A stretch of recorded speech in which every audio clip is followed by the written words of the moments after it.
మెదక్ జిల్లా మసాయిపేట మండల కేంద్రంలో బీఆర్ఎస్ మసాయిపేట సర్పంచ్ అభ్యర్థి చిట్టిమిల్ల నాగరాజు ఇంటింటా ప్రచారం నిర్వహించారు.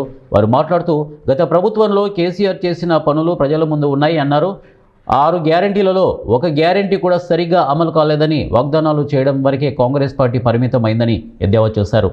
తనను సర్పంచ్గా గెలిపిస్తే మసాయిపేట గ్రామాన్ని మరింత అభివృద్ధి పదంలో ముందుంచుతామని తెలిపారు. మరి ప్రజలు గమనించండి, మరి 2500 రూపాయలు ప్రతి ఒక్క మహిళకు గెలవంగానే ఇస్తానన్నారు. ఎక్కడొచ్చినాయి? ₹1 కూడా రాలేదు ఇంతవరకు. మరి కరెక్ట్ గ్యాస్ సిలిండర్ 500 రూపాయలకే గ్యాస్ సిలిండర్ ఇస్తామన్నారు. ఇవాళ 1000 రూపాయలు కట్టించుకుంటారు గ్యాస్ సిలిండర్. ఎక్కడ ఒక్క మహిళకు కూడా ఫ్రీ వస్తలేదు గ్యాస్ సిలిండరు. మరి ఇవన్నీ చాలా ఉన్నాయి. పింఛన్లు 2000 పింఛన్ 4000 రూపాయలు చేస్తామన్నారు కేసీఆర్. ఆ 2000 పింఛన్ కూడా కేసీఆర్ ఇచ్చింది.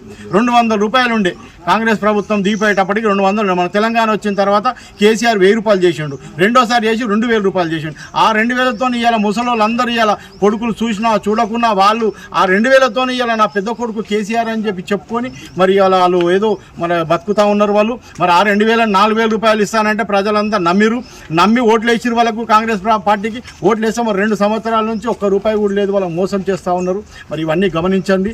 మళ్ళీ కేసీఆర్ గారినే కోరుకుంటా ఉన్నారు ప్రజలు మొత్తము. మళ్ళీ కేసీఆర్ గారే రావాలని చెప్పి కళ్యాణ లక్ష్మి ₹1,00,000 ఇచ్చిండు. పేదోళ్ళ ఇంట్లో పెళ్లి జరిగితే వాళ్ళకి ఇబ్బంది అవుతుంది, చాలా కష్టాలలో పెళ్లి చేస్తారు, వాళ్ళకి ఆసరా కావాలని చెప్పి ఒక పెద్ద కొడుకు లెక్క కేసీఆర్ గారు ₹1,00,000 ఇచ్చి ₹1,00,000 ఇచ్చిండు. ₹1,00,000 ఇచ్చి ఆదుకున్నాడు. దానికి వీళ్ళు ₹1,00,000 కాదు ₹1,00,000 తులం బంగారం యాడ్ చేస్తామని చెప్పి ₹1,00,000 తులం అన్నారు. ఇక్కడ ఆ 1,00,000 కూడా చక్కగా వస్తలేవు. ఇప్పుడు ఆ తులం బంగారం మాటనే లేదు.